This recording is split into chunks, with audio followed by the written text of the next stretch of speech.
Hello and welcome to Mother Earth News Audio. I'm Jessica Mitchell, reading Hunting to Put Food on the Table by Dana Benner from the September-October 2023 issue of Grit magazine. Enjoy.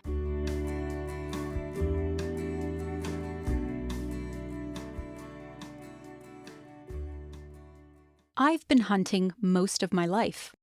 When I was growing up, I'd often walk about 1,000 feet from my house and find myself in rabbit, squirrel, and grouse habitats. As soon as school ended, I would grab the old bolt-action .410 shotgun and head out.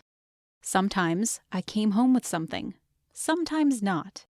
Everything taken became part of a meal.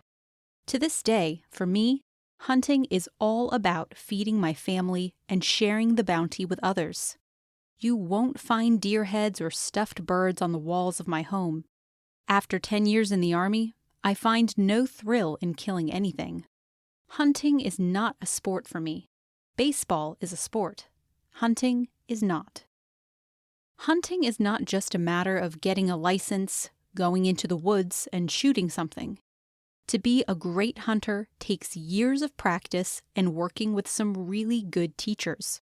It's about learning respect for the animals you're hunting, respect for the environment, respect for other people's property, and, above all, respect for yourself and your abilities.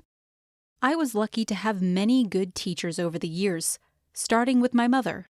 My mother taught me how to hunt, but long before I was allowed to actually hunt, she taught me about respecting wildlife, how to read signs, and all those other things one needs to know to be a hunter. All of these skills were taught to her by her father. I've since passed those skills down to my daughter and granddaughters. Other teachers guided me as well. My 2 brothers-in-law took me under their wings and helped me perfect my shooting and stalking skills. By far, the greatest teacher I had was the late Jack Hanley. Jack was the best wing shooter I've ever known, but he taught me much more than just my way around a shotgun.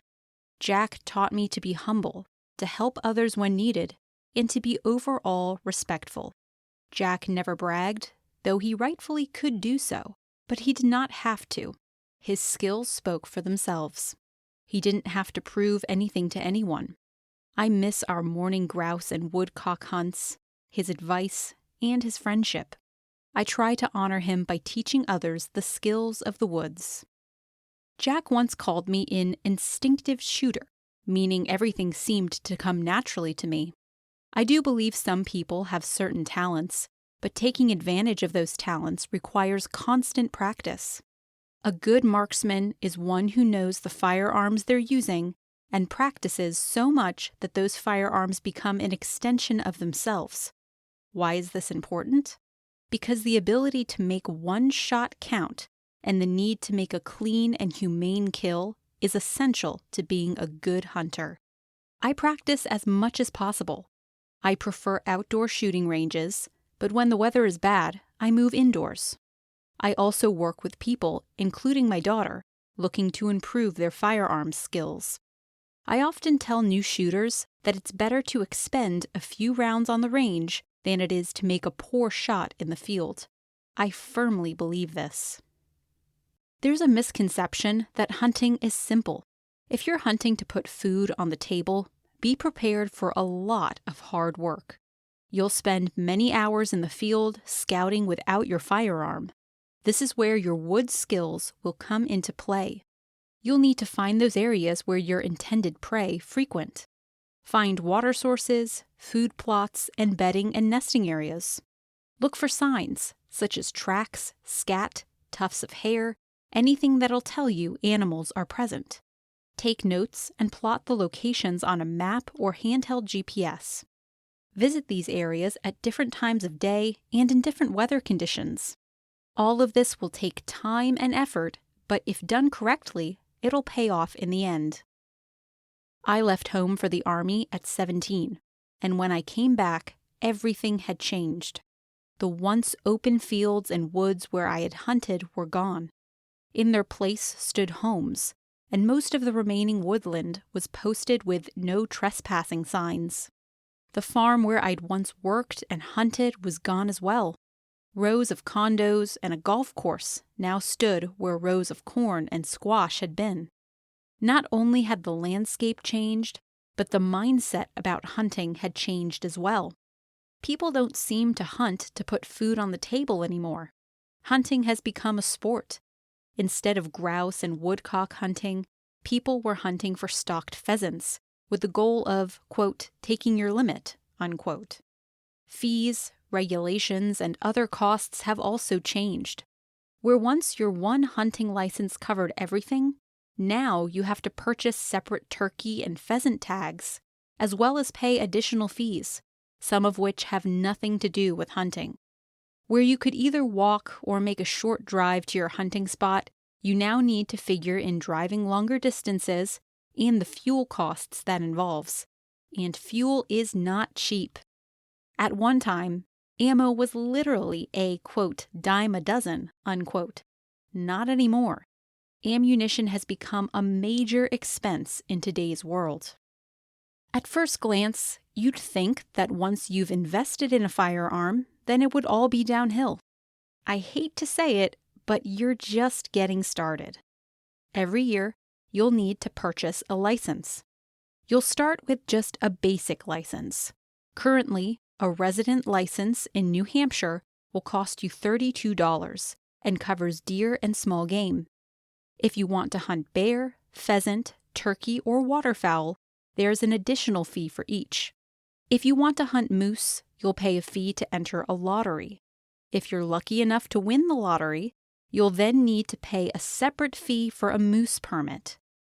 Some states have separate licenses for large and small game and even break it down by species of large game. An archery license will cost an additional $32, and a muzzle loader license will set you back another $16. A pheasant permit costs $31 and allows you to take 2 birds per day, up to a total of 10 birds throughout the season. A bear license costs $16, as does a turkey license, though you're allowed 2 turkeys per year. Not looking so good anymore, is it? You'll also have to factor in fees to hunt. Every year, more and more land is closed off to hunting. The land that's left open is often privately owned. In some states, you actually have to pay a fee to hunt the land, charged by the landowner and sometimes by the state. Some require you to hire one of their guides. With more land being posted, you'll have to travel greater distances to hunt, often on less than ideal parcels. Travel means more expenses you'll need to figure into your hunting budget. On long trips, I try to make the most of it by hunting at least 2 days. That means lodging. Lodging rates in the U.S. average about $212 per night. A 2-day trip adds another $424 to your budget. You'll have to eat, and if you're like me, you'll have to stop for coffee, so figure about $200 for food and beverages. If you plan to hunt out of state, the price just goes up. Vermont is one of my favorite states to hunt in, and if you want to hunt there, plan to pay $102 for the basic, non-resident hunting license. This is before any other permits. This actually is not a bad deal, as many other states charge much more and offer less than Vermont does with just its basic license. The next thing you'll need to figure in is how you're going to get your harvested game home. Many states have rules regarding bringing game in from other states. Make sure you know the rules. You're more than likely going to have your game processed in the state it was taken and then shipped to your home address. If you've spent the money for an elk hunt in Montana, you'll want to bring your game home, but it'll cost you between $200 and $600 on average. Find out these costs well ahead of time. We have no control over license and permit fees, the cost of ammunition, or the cost of fuel. With that said, we can cut costs in other areas.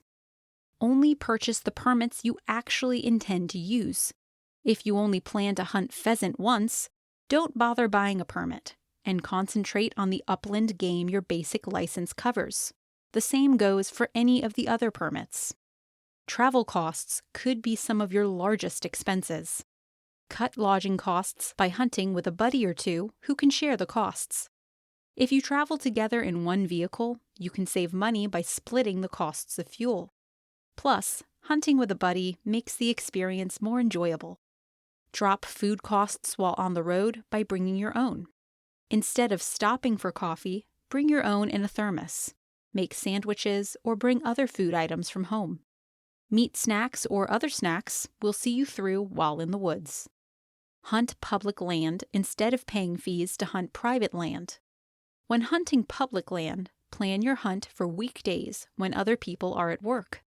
Avoiding the weekends will cut down on the chances of running into crowds of other hunters or people hiking. Things are not what they used to be. Gone are the days of simply, selectively harvesting game for the table. The costs of sustenance hunting have risen to a point of making it almost beyond many people's budgets. I refuse to pay $31 for the privilege to put pheasant on the table for my family. With a limit of 10 birds per season, and assuming you're able to get all of your birds, that equates to about $3 per bird. But chances are you will not get your limit. When you figure in all the other costs, it's cheaper to visit a local poultry farm or even the grocery store and purchase 10 chickens. Hunting is still a great way to provide your family with all natural, healthy food, but you'll need to do your homework and make it cost-effective. Balance things out and do your best for your family. Dana Benner has been writing about all aspects of the outdoors and sustainability for over 35 years, with his work appearing in regional and national publications. We hope you enjoyed the audio version of Hunting to Put Food on the Table. You can reach us at letters@grit.com with any comments or suggestions. To listen to more audio articles, go to the Mother Earth News and Friends podcast and look for audio article in the episode title, wherever you listen to your podcasts. Music for this reading is So Far, So Close by Jazar. Thanks for listening.